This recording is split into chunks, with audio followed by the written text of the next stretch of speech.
نحمدہ و نصلی علی رسولہ الکریم اما بعد فاعوذ باللہ من الشیطان الرجیم بسم اللہ الرحمن الرحیم۔ میرے دوستوں، آج ہم اس ویڈیو میں بات کرنے والے ہیں کہ انسان ہم میں سے ہر ایک آدمی کو دنیا سے ایک دن جانا ہے،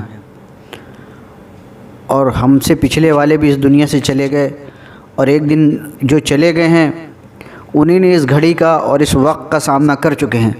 وہ اس مرحلے، اس گھاٹی سے گزر چکے ہیں جس گھاٹی سے آج ہم کو آپ کو ابھی گزرنا باقی ہے۔ تو آج ہم اس ویڈیو میں بات کریں گے کہ انسان کی جب روح نکلے گی موت کے وقت کا، اور اس کے بعد سے لے کر قبر میں، قبر کے بعد کا کیا مسئلے انسان کے ساتھ آنے والے ہیں، یہ احادیث میں نقل جو کیا گیا ہے اسی بارے میں قرآن اور حدیث کی روشنی میں آج ہم انشاءاللہ اس ویڈیو میں بات کرنے والے ہیں کہ انسان جب موت کے تذکرے کرتا ہے اور موت کے بارے میں بات ہوتی ہے تو اس لیے فرمایا کہ انسان کا دل نرم ہوتا ہے۔ اس لیے فرمایا گیا ہے کہ انسان کو اپنی موت کو کثرت سے یاد کرتے رہنا چاہیے، اور آخرت کی زندگی، قبر کی زندگی اور عالم برزخ کی زندگی کے تذکرے ہمیشہ کرتے رہنا چاہیے کہ اس سے دنیا کی زیب و زینت اور دنیا کی چکا چوند سے دل جو ہے انسان کا ہٹتا ہے۔ اس لیے آخرت کے تذکرے، موت کے تذکرے انسان کو اپنی زندگی میں ضرور کرنا چاہیے،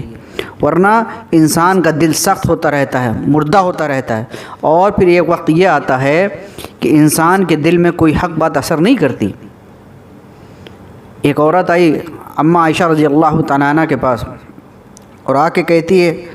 کہ مجھے لگتا ہے کہ میرا دل بہت سخت ہو چکا ہے۔ تو اماں عائشہ فرماتی ہیں کہ فرمایا کہ اپنی موت کو کثرت سے یاد کیا کرو اور موت کے تذکرے کیا کرو، کہ موت کے تذکرے کرنا تمہارے دل کو نرم بنا دے گا۔ اس لیے موت کے تذکرے کرنا، اپنی قبر کے بارے میں، اپنی حشر کے بارے میں فکر مند ہونا، یہ دل کو نرم کرے گا۔ اس لیے ایک حدیث میں ہے کہ حضور اکرم صلی اللہ علیہ وسلم کا ارشاد وارد ہے کہ اللہ کے رسول صلی اللہ علیہ وسلم صحابہ کو ہر وقت موت کی طرف متوجہ کیا کرتے تھے، اور بار بار موت کی بات، قبر کی بات، حشر کی بات، جنت کی بات، جہنم کی بات صحابہ کے پاس اور جناب رسول اللہ صلی اللہ علیہ وسلم کے پاس اس کے علاوہ کوئی تذکرے نہیں تھے۔ اس لیے ان کے دل نرم تھے، ان کے دل دنیا سے بے رغبت تھے، ان کو دنیا سے رغبت کم تھی، آخرت کے ذوق و شوق تھے، اس لیے اعمال میں ان کا دل لگتا تھا۔ اللہ کے رسول صلی اللہ علیہ وسلم نے اتنا ان کے سامنے جنت و جہنم کو، قبر کو بولا، اتنا بولا کہ صحابہ فرماتے تھے کہ اگر ہمارے سامنے جنت و جہنم کو رکھ دیا جائے تو جتنا ہم نے سنا ہے اور جتنا ہمارے تصور میں ہے کوئی خاص فرق پڑنے والا نہیں ہے، اتنے تذکرے۔ اللہ کے رسول صلی اللہ علیہ وسلم فرماتے ہیں کہ ایک شعبان سے دوسرے شعبان کے بیچ کے اندر فرشتوں کے ہاتھ میں فہرست دے دی جاتی ہے کہ جب شب قدر کا دن آتا ہے تو اس رات جو ہے فرشتوں کے ہاتھ میں مرنے والوں کی فہرست ان کے ہاتھ میں پہنچا دی جاتی ہے کہ اس سال اتنے لوگ مریں گے اور اتنے لوگوں کی روح قبض کرنی ہے، یعنی کہ حتیٰ کہ آسمان پر اس کا فیصلہ ہو چکا ہوتا ہے مرنے کا، اور فرشتے دیکھتے ہیں اور ہنستے ہیں کہ اس کا نام یہاں مردوں کی فہرست میں شمار ہو چکا ہے، اور یہ دنیا میں اپنا جو ہے دنیا کے تمام تقاضوں میں اور دنیا میں پھنسا ہوا ہے بیچارہ، حتیٰ کہ آدمی اپنی شادی کی تیاری میں لگا ہوا ہے، اپنے مکان کی تیاری میں لگا، یہ ساری چیزیں دیکھ کے فرشتے ہنستے ہیں کہ اس کا نام یہاں مردوں میں شمار ہے، اور یہ دیکھو کیسے مکان بنا رہا ہے، کیسی بڑی بڑی شادیاں کرنے کی تیاری میں لگا ہوا ہے، اور حتیٰ کہ اس کی شادی ہو جاتی ہے، اس کے بچے بھی پیدا ہو جاتے ہیں، اور یہاں کل قیامت میں اس کا نام جو ہے مردوں میں شمار ہو چکا ہے۔ اس لیے فرمایا کہ ایک حدیث میں ہے کہ حضرت عائشہ رضی اللہ تعالیٰ عنہ حضور اکرم صلی اللہ علیہ وسلم سے دریافت کیا ہے کہ حضور اکرم صلی اللہ علیہ وسلم شعبان میں بہت کثرت سے روزے رکھتے تھے، تو حضور اکرم صلی اللہ علیہ وسلم نے فرمایا کہ عائشہ، میں شعبان میں اس لیے کثرت سے روزے زیادہ رکھتا ہوں کہ میں چاہتا ہوں کہ اس سال بھر میں مردوں کی فہرست جو ہے فرشتوں کے ہاتھ میں دے دی جاتی ہے، اور عائشہ میں چاہتا ہوں کہ جب میں اپنے رب کے سامنے پیش ہوں تو اس وقت میں روزے دار ہوں، اس لیے میں اتنی کثرت سے زیادہ روزے رکھتا ہوں۔ آپ نے فرمایا کہ شعبان کی رات میں ملک موت کے ہاتھ میں تمام اطلاع کر دی جاتی ہے کہ اس سال کون مرے گا، کس کی جان نکالنی ہے اور کیسا اس کے ساتھ معاملہ کرنا ہے۔ یہ فرمایا سب کچھ جو ہے فرشتوں کے ہاتھ میں دے دیا جاتا ہے۔ اس لیے کہ حضور اکرم صلی اللہ علیہ وسلم کا ارشاد ہے کہ جب آفتاب نکلتا ہے تو اعلان کرتا ہے کہ نیک کام کرنا ہے تو کر لے، آج کا دن تیری زندگی میں دوبارہ نہیں آئے گا۔ اس لیے کہ اس دن جو نیکیاں لکھانی ہیں لکھوا لے، اور دو فرشتے آسمان سے اعلان کرتے ہیں کہ یہ نیکی کے طلب کرنے والے خوشخبری لے، آگے بڑھ، اور جتنی نیکیاں تو کر سکتا ہے، جتنے تو بھلائی کے کام کر سکتا ہے اپنے اللہ کو راضی کرنے کے لیے، آج تیرے پاس موقع ہے، یہ دن تیری زندگی میں دوبارہ نہیں آنے والا، اور اپنی جو ہے نیکیوں کو نام اعمال سے بھر لے کہ ایک وقت تیری موت کا آ جائے گا، اس وقت تیری یہ نام اعمال بند کر دیا جائے گا۔ اور دوسرا فرشتہ اعلان کرتا ہے کہ یہ برائی کرنے والے بس کر، رک جا، اپنی ہلاکت کا سامان اکٹھا مت کر، اور اب اللہ کی طرف لوٹ، اور نیک کام کر اور نیک کاموں میں خرچ کر، کہ نیک کاموں میں خرچ کرنے والا اللہ کے بہت محبوب ہے، اور اعلان کرتا ہے اللہ خرچ کرنے والے کو مال کو بڑھا دے، اور مال کو بچا کے رکھنے والے کے مال کو برباد کر دے۔ عطا بن یسار رحمۃ اللہ علیہ کہتے ہیں کہ شعبان کی رات جب ہوتی ہے تو ملک موت کو ایک فہرست دے دی جاتی ہے کہ اس سال کس کو مرنا ہے، کس کی موت آنی ہے۔ حضرت امام غزالی رحمۃ اللہ علیہ فرماتے ہیں کہ آدمی کی مسکینی پر اگر کوئی آفات، کوئی مصیبت،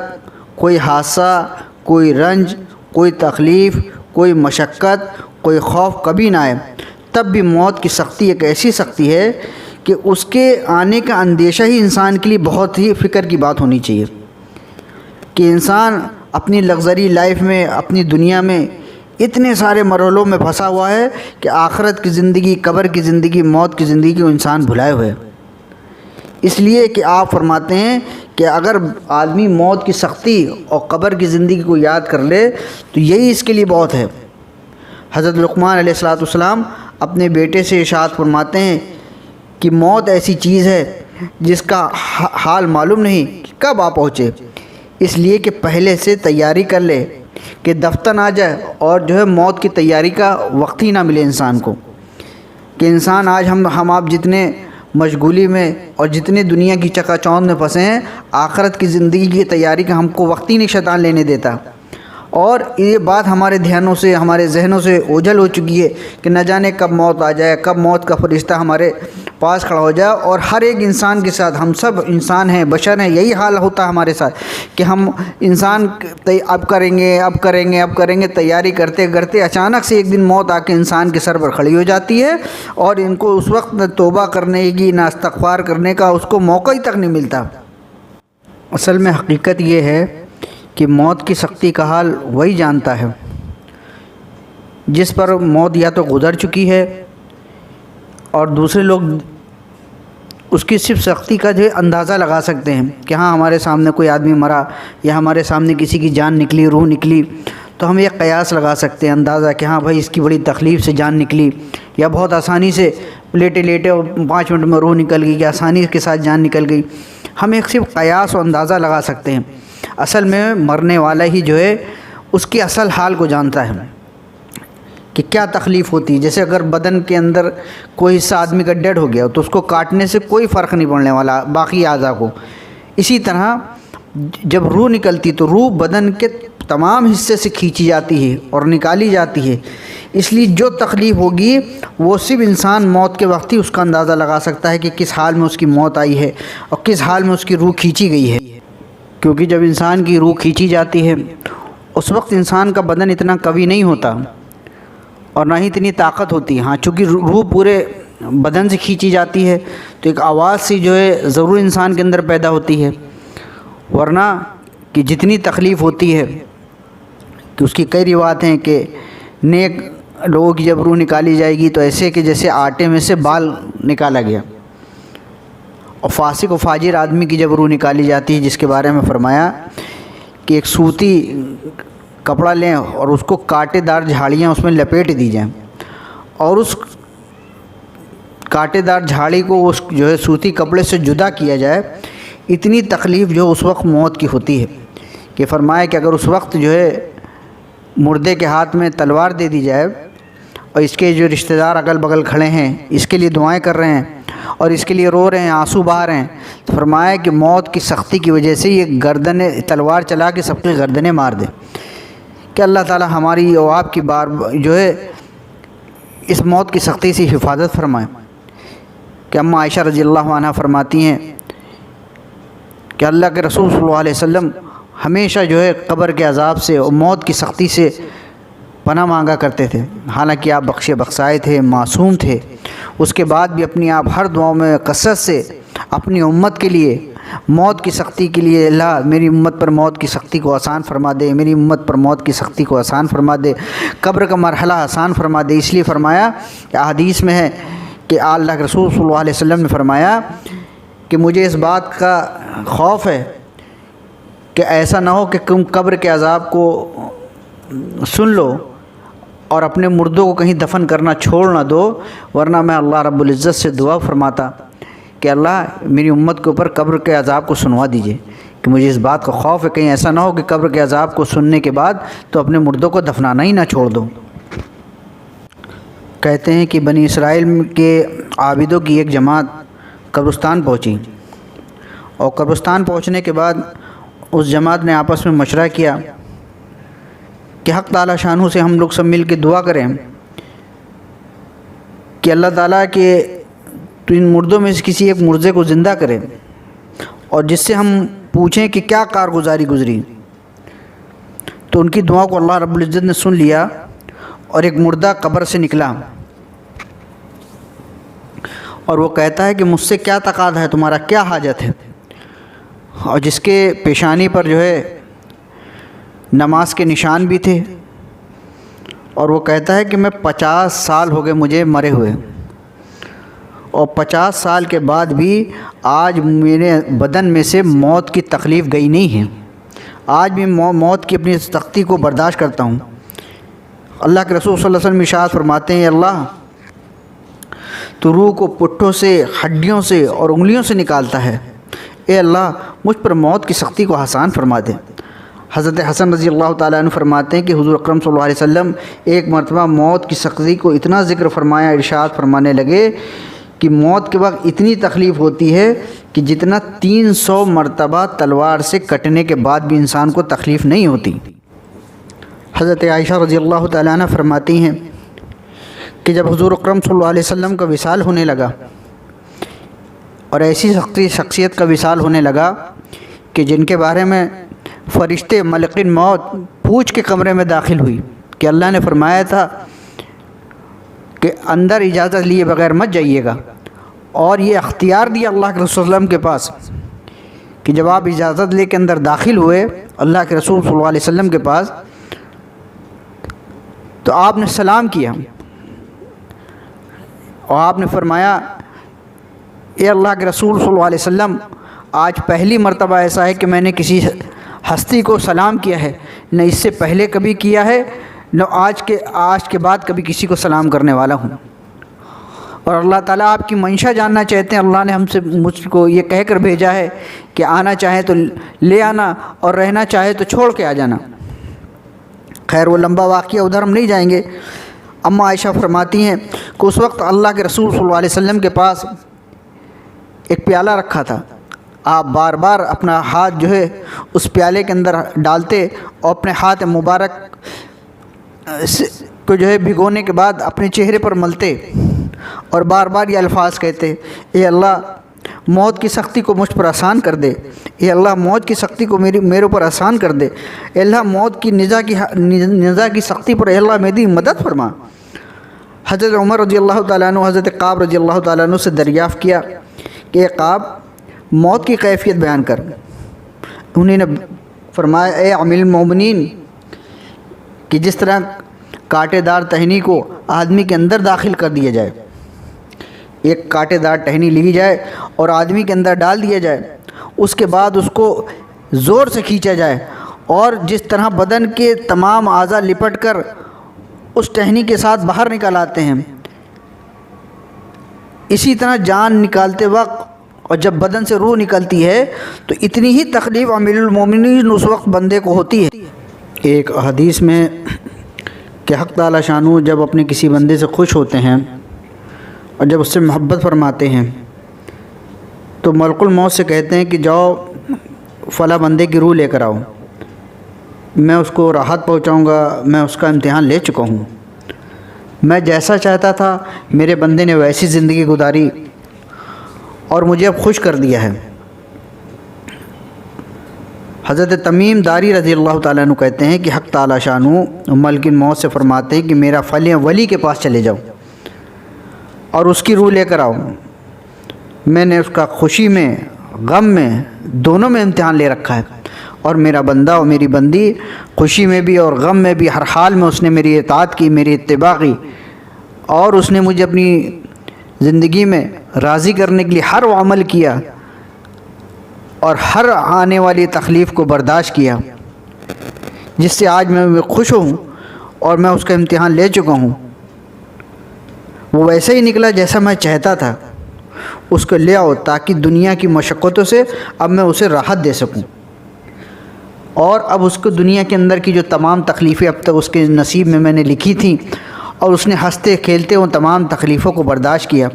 اب اس کو راحت کی جگہ میں پہنچاؤں گا اور ان کو ان تمام تکلیفوں سے نجات دوں گا۔ ملک الموت اس وقت 500 فرشتوں کی جماعت کے ساتھ اس کے پاس آتے ہیں، اور ان سب کے پاس جنت کا ایک کفن ہوتا ہے، ان کے ہاتھوں میں ریحان کے گلدستے ہوتے ہیں جن میں سے ہر ایک کے پاس 20 رنگ ہوتے ہیں، اور ہر جو گلدستہ ہوتا ہے اس میں ہر ایک گلدستے میں ہر ایک کلر کا رنگ ہوتا ہے، اور ہر ایک ٹہنی میں سے الگ طرح کی خوشبو آتی ہے،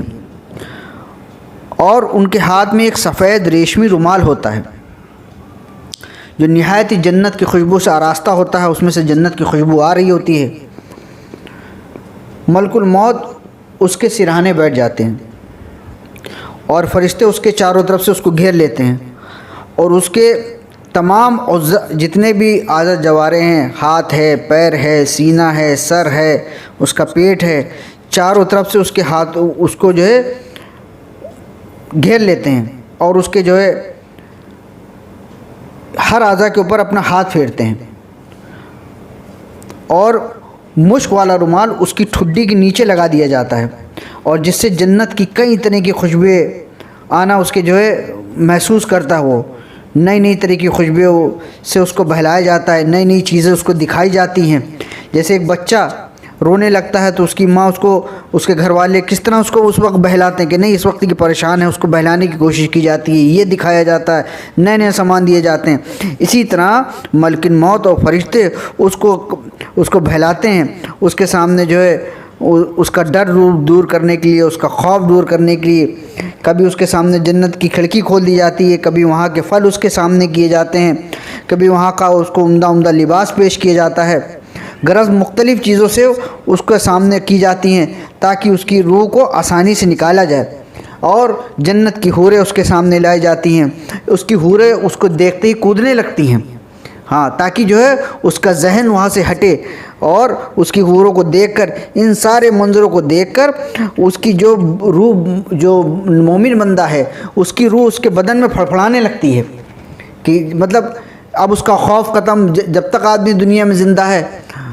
تو اس کے اندر بڑا موت کا خوف ہے کہ صاحب میں مرنا نہیں چاہتا، اور یہ وہ آدمی، کوئی آدمی اس کے پاس چل جائے 60 سال 70 سال 80 سال، ہر آدمی کے پاس آپ جاؤ، بیمار آدمی کے پاس، وہ کہتا ہے دعا کر دو کہ اللہ جو ہے ہمیں شفا دے دے، اللہ ماشاء اللہ کسی کے پاس آپ جاؤ اور وہ یہ کہے کہ بھائی دیکھو اللہ سے دعا کرو اللہ ایمان پر خاتمہ نصیب کر دے، ہیں اب تو جو ہے عافیت والی موت دے دے، موت کی جو سختی ہم پر آسان کر دے، ہیں ہر آدمی کی زبان، مرنا کوئی چاہتا نہیں، موت کے تذکرے کوئی کرنا چاہتا نہیں، اس کی روح ایسے پھڑپھڑانے لگتی ہے جیسے کوئی پنچھی جو ہے وہ کسی پرندے کو آپ کی پنجڑے میں قید کر دو اور وہ جو ہے آزاد ہونے کے لیے پھڑپھڑانے لگتا ہے کہ مجھے جلدی باہر نکالو۔ اور ملک الموت اس اور اس کی سختی کو آسان کرنے کے لیے اس کو طرح طرح کی بشارتیں سنانے لگتے ہیں، تجھے مبارک ہو، ایسی اس کے سامنے اس کی حوریں سامنے پیش کر دی جائیں گی، اور جو ہے تمام، اور ملک الموت ایسی نرمی سے اس سے بات کرتی ہے کہ جیسے ایک ماں اپنے بچے سے بات کرتی ہے، اس کا دل بہلانے کے لیے، اس کا دھیان ہٹانے کے لیے، اسی وجہ سے کہ وہ ملک الموت اس بات کو جانتی ہیں اچھی طرح سے کہ یہ جو روح جس کی آج یہ روح نکالنے آئے ہیں، یہ حق تعالی شانوں کے مقرب روحوں میں سے، اس کے ساتھ لطف سے بات کرتی ہے، اس کے ساتھ نرمی کا معاملہ اس لیے کرتی ہے کہ وہ فرشتہ چاہتا ہے کہ جو اللہ ہم سے خوش ہو جائیں۔ وہ روح بدن سے اس طرح نکالتے ہیں جیسے آٹے میں سے بال کھینچ لیا گیا، اور جیسی اس کی روح نکلتی ہے تمام فرشتے اس کو جو ہے سلام کرتے ہیں اور بشارتیں دیتے ہیں، جو اس کو قرآن پاک میں اس کے ساتھ جو ہے اس کی بشارتیں اللہ نے کی ہیں اپنے مومن بندے کے ساتھ۔ پر جس وقت روح بدن سے جدا ہوتی ہے تو وہ بدن سے کہتی ہے کہ تو نے بڑا احسان کیا، اور حق تعالی شانو تجھے جزائے خیر عطا فرمائے کہ تو نے پوری زندگی جو ہے نیک کاموں میں جلدی کی ہے، ہاں، اور تمام طرح کی تکلیفیں جو آئی تھی تجھ پر، اور تو نے اس کو برداشت کرتے ہوئے ہمیشہ نیک کام کیے، اور تو برے کاموں میں سستی کرتا تھا۔ آج تو نے اپنے آپ کو بھی جہنم سے نجات دے دی، اور مجھے بھی جہنم سے کی سخت گھاٹی سے اور سخت پریشانی سے مجھے بچا لیا ہے۔ اور اس کی جدائی پر زمین کے وہ تمام حصے روتے ہیں جن پر وہ اللہ کی عبادت کیا کرتا تھا، نماز پڑھا کرتا تھا، بیٹھ کے ذکر کیا کرتا تھا، تلاوت کیا کرتا تھا، اور تمام جن پر وہ بیٹھ کے اللہ کی عبادت کرتا تھا، وہ تمام زمین کے حصے روتے ہیں کہ آج یہ نیک بندہ آج مجھ پر جو بیٹھ کر عبادت کرتا تھا آج یہ دنیا سے چلا گیا۔ آسمان کے وہ دروازے روتے ہیں جس کے اوپر اس کے اعمال جاتے تھے، جس کی روزہ، اس کی نماز، اس کی ذکر، اس کی تلاوت، اس کے تمام وہ نیک اعمال، لوگوں کے ساتھ اچھے اخلاق سے پیش آنا، تمام اعمال جس دروازے سے جاتے تھے وہ تمام دروازے اس کے لیے روتے ہیں۔ وہ تمام دروازے اس کے لیے روتے تھے جہاں سے اس کا رزق اترتا تھا۔ اس کے بعد 500 فرشتے اس کے میت کے پاس جمع ہو جاتے ہیں، چاروں طرف 500 میت پہ اس کے فرشتے اکٹھا ہو جاتے ہیں، اور جب نہلانے والے اس کو کروٹ دیتے ہیں یا نہلاتے ہیں تو فرشتے اپنا ہاتھ لگاتے ہیں، دائیں طرف کروٹ دیتے ہیں نہلانے، پانی ڈالنے کے لیے، غسل کے لیے، تو فرشتے دائیں طرف ہاتھ لگاتے ہیں، بائیں طرف اگر جھکاتے ہیں تو بائیں طرف جھکاتے ہیں۔ اس طرح جتنی بھی نہلانے والا مدد کرتا ہے اس کی مدد ہی کرتے ہیں فرشتے، اپنے اس کے ساتھ میں غسل دیتے ہیں اس کو۔ اس کے بعد جب اس کو کفن دینا شروع کرتے ہیں تو اس کے کفن دنیا والے، اس کے رشتہ دار اس کو کفن دینے والے جب اس کو کفن دے رہے ہوتے ہیں تو اس سے پہلے ہی اپنا کفن اس کو پہنا دیتے ہیں۔ جب اس کو خوشبو ملی جاتی ہے تو اس سے پہلے یوں فرمایا اس کی جو ہے خوشبو، اپنی جنت کی لائی خوشبو اس کو مل دیتے ہیں۔ اس کے بعد جب اس کا جنازہ پوری طرح تیار ہو جاتا ہے تو یہ فرمایا اس کے گھر کے دروازے سے لے کر قبر کے اس مقام تک جہاں پر اس کو دفن ہونا ہے دونوں طرف قطار لگا کر فرشتے کھڑے ہو جاتے ہیں۔ ایک مرتبہ اللہ کے رسول صلی اللہ علیہ وسلم مسجد نبی میں بیٹھے ہیں، جبریل علیہ السلام فوراً آئے اور پوچھا، اے اللہ کے رسول، آپ کے صحابی میں سے کوئی فوت ہوا؟ فوراً آپ کو یاد آیا، میرا سعد بیمار تھا۔ حضرت سعد کے گھر کی طرف آپ نے دوڑ لگائی، اور جب دوڑ لگائی تو صحابہ آپ کے ساتھ دوڑے، اور جب آپ مسجد میں حضرت سعد کے گھر پہنچے تو دیکھا کہ کمرہ بالکل خالی تھا، حضرت سعد اپنے کمرے میں تھے۔ تو آپ اس طرح کمرے کے اندر داخل ہوئے کہ جیسے مجمع نہیں ہوتا بہت سارا مجمع، اور مجمع کو پنجے کے بل آپ چلے، جیسے جگہ نہیں ہوتی آدمی جگہ بنا کے ایک پیر سنبھال کے پنجوں کے بل آپ چل کے کمرے میں حضرت سعد کے جہاں پر آپ کا انتقال ہوا تھا، جس پلنگ پر آپ لیٹے ہوئے تھے،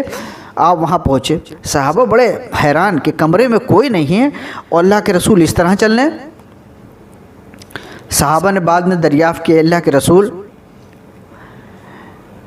آپ اس طرح کمرے میں داخل ہو، حالانکہ کمرے میں تو بڑی جگہ تھی، کوئی نہیں تھا۔ آپ نے فرمایا کہ تم نہیں دیکھ رہی، میں دیکھ رہا تھا کہ سعد کے پورے کمرے کو فرشتوں نے ایسا گھیر رکھا تھا کہ ان کے پر سے پورا کمرہ ڈھکا ہوا تھا۔ میں بچا کر اپنے قدموں کو رکھ رہا تھا کہ کہیں ایسا نہ ہو کہ کسی فرشتے کے پر کے اوپر میرا پاؤں پڑ جائے۔ حضرت سعد بڑے بھاری بدن کے، اور جب حضرت سعد کا جنازہ اٹھایا تو ایک صحابی فرماتے ہیں اللہ کے رسول سعد اتنے لہیم شہیم اتنے بھاری بدن کے، اے اللہ کے رسول حضرت سعد کے جو ہے جنازے کا کوئی وزن ہی نہیں، ایک دم ہلکا پھلکا جنازہ کیسے؟ تو آپ نے فرمایا کہ یہ تیرے کندھے پہ نہیں، یہ فرشتوں کے کندھوں پہ جا رہے ہیں۔ اسی طرح فرمایا کہ اس کے دائیں جانب و بائیں جانب وہ فرشتے اس کے جنازے میں اس کی قبر تک ساتھ میں وہاں تک جائیں گے۔ اور شیطان جب یہ سارا منظر دیکھتا ہے تو وہ کودتا ہے اور بھاگتا ہے چلاتا ہوا، اور اس کے حشم قدم اس کے پاس کھڑے ہو جاتے ہیں، اور اس کے پاس جیسے آتے ہیں میرے آقا کیا ہو گیا، کیا بات ہے؟ تو فرماتے ہیں ان کو سارے اپنے چیلوں کو لعنت پھنانت کرتا ہے، کہتا ہے دفع ہو جاؤ تم لوگ، وہ آج میرے ہاتھ سے چھوٹ گیا اور تم لوگ کر کیا رہتے ہو؟ وہ کہتے ہیں کہ ارے میرے آقا ہم نے تو پوری طاقت لگائی اور پوری کوشش کی کہ اس کو کسی طرح جو ہے جنت سے بچا کر جہنم میں ہم لے کے چلے جائیں ہیں، اس کے باوجود بھی وہ آج ہمارے ہاتھوں سے نکل گئے۔ اور جب اس کی لاش اس کے قبر میں رکھی جاتی ہے تو اس کی نماز اس کے دائیں طرف کھڑی ہو جاتی ہے اور روزہ اس کی بائیں طرف کھڑا ہو جاتا ہے، اور قرآن کی تلاوت اس کے سر کی طرف کھڑی ہو جاتی ہے، جو اس نے ذکر کیا قرآن کی تلاوت کی، اور زکوٰۃ اور جماعت کی نماز جو قدم چلے ہیں وہ اس کے پیر کی جانب کھڑے ہو جاتے ہیں۔ اور یہ فرمایا اور مصائب اور جو گناہ جو اس کے اوپر حالات آئے اور اس نے جو گناہ پر اپنی نفس کو روکے رکھا، اس پر صبر کیا، ایک جانب کھڑے ہو جاتے ہیں۔ اور جب عذاب اپنا سر نکالتا ہے، گردن نکالتا ہے اس مردے تک تاکہ وہ پہنچے، تو جب وہ دائیں طرف سے آ جاتا ہے تو نماز اسے کہتی ہے کہ چل ہٹ، یا شخص خدا کی قسم دنیا میں مشقت اٹھاتا رہا، کبھی اس نے ذرہ برابر بھی اپنے رب کی نافرمانی نہیں کی۔ پھر وہ بائیں طرف سے آتا ہے تو روزہ اس کی حفاظت کے لیے کھڑا ہو جاتا ہے، اور روزہ اس کو ادھر سے آنے کی جگہ نہیں دیتا کہ تیری آنے کی یہاں کوئی جگہ نہیں۔ پھر اسی طرح وہ سر کی طرف سے آنا شروع کر دیتا ہے، تو جو اس نے دنیا کے اندر قرآن کی تلاوت کی ہے اور تمام طرح کی مشقتیں اٹھائی ہیں وہ اس کو آنے سے روک دیتے ہیں۔ پھر اس کی بعد اس کی طرف دائیں طرف سے جب آنا شروع کر دیتا ہے تو روزہ اس کی جو ہے ڈھال بن جاتا ہے، روزہ اس کے آنے کا راستہ جو ہے نہیں دیتا۔ جب چارے جانب سے تھک ہار کر واپس ہو جاتا ہے اور سب طرف سے آنا بند کر دیتا ہے تو صبر اور جو اس نے گناہوں کے اوپر اپنے آپ کو روکے رکھا وہ کنارے کھڑا رہتا ہے، کہتا ہے کہ تم سب نے اس کو روک لیا اور یہ عذاب واپس چلا گیا، ورنہ میں نے یہ سوچا تھا کہ جس طرف سے بھی اگر کوئی اس کی عبادت میں سے کوئی ضعف آیا، کوئی کمزوری ہوئی تو میں اس طرف کے جا کے اس عذاب کو روک دوں گا۔ یہ اللہ کا ولی ہے، اور میں اب قیامت کے اندر اگر کوئی ایسا مسئلہ کھڑا ہوا اور اس کے نام اعمال میں بیٹھ کر اس کا وزن کو جو ہے بھاری کروں گا اللہ کے نزدیک۔ اس کے بعد دو فرشتے اس مردے کے پاس آتے ہیں جن کی آنکھیں بہت بجلی کی طرح چمک رہی ہوتی ہیں، اور آواز بادلوں جیسی غرض ان کی آواز میں ہوتی ہے، دانت ان کے عجیب سینگوں جیسے ہوتے ہیں، اور ان کے منہ سے سانس کے ساتھ جو ہے آنکھ کی لپٹیں بھی نکل رہی ہوتی ہیں، بال بڑے لمبے لمبے عجیب پاؤں تک پہنچتے ہوتے ہیں، اور وہ اس مردے کو اٹھا کر بیٹھاتے ہیں اور اس کے بعد اس سے سوال کرتے ہیں کہ من رب کا، تیرا رب کون ہے؟ تو بندہ اللہ کا نیک بندہ ہوتا ہے، اس سے حالانکہ اس کی حیت اتنی خطرناک ہوتی ہے لیکن اس کے باوجود بھی کیونکہ وہ جانتے ہیں کہ اللہ کا نیک بندہ ہے اس لیے اس سے نرمی سے بات کرتے ہیں اور اس کو اٹھا کے بیٹھاتے ہیں، اور مردہ ایک دم سے بیٹھتا ہے اور اس کا کفن جو ہے اس کے کمر تک اس کھسک کے نیچے چلا آتا ہے، اور اس سے جب سوال کرنا شروع کرتے ہیں کہ تیرا رب کون ہے تو وہ کہتا ہے میرا رب اللہ ہے، ربی اللہ۔ اور اس سے بھی پوچھا جاتا ہے تیرا جو ہے مذہب کیا ہے؟ وہ کہتا ہے میرا مذہب اسلام ہے، میرا مذہب دین ہے۔ پھر اس سے جناب رسول اللہ صلی اللہ علیہ وسلم کے بارے میں سوال ہوتا ہے اور وہ کہتے ہیں کہ یہ میرے بے شک آخری نبی ہیں، خاتم النبیین ہیں، اس کے بارے میں اس سے سوال کرتے ہیں تو وہ فرشتے کہتے ہیں کہ تو نے ایک دم سچ کہا، اور وہ دونوں کہتے ہیں کہ تو نے صحیح کہا۔ اس کے بعد وہ قبر کی جو چاروں طرف کی دیوال ہے چاروں طرف کی اس کو ایک دم بڑھا دیتے ہیں جہاں تک مردے کی نظر جاتی ہے وہاں تک اس کی قبر کو وسیع کر دیا جاتا ہے، قبر کی اس کی سختی اب دور کر دیتے ہیں، اور اس کے دائیں بائیں جانب جو ہے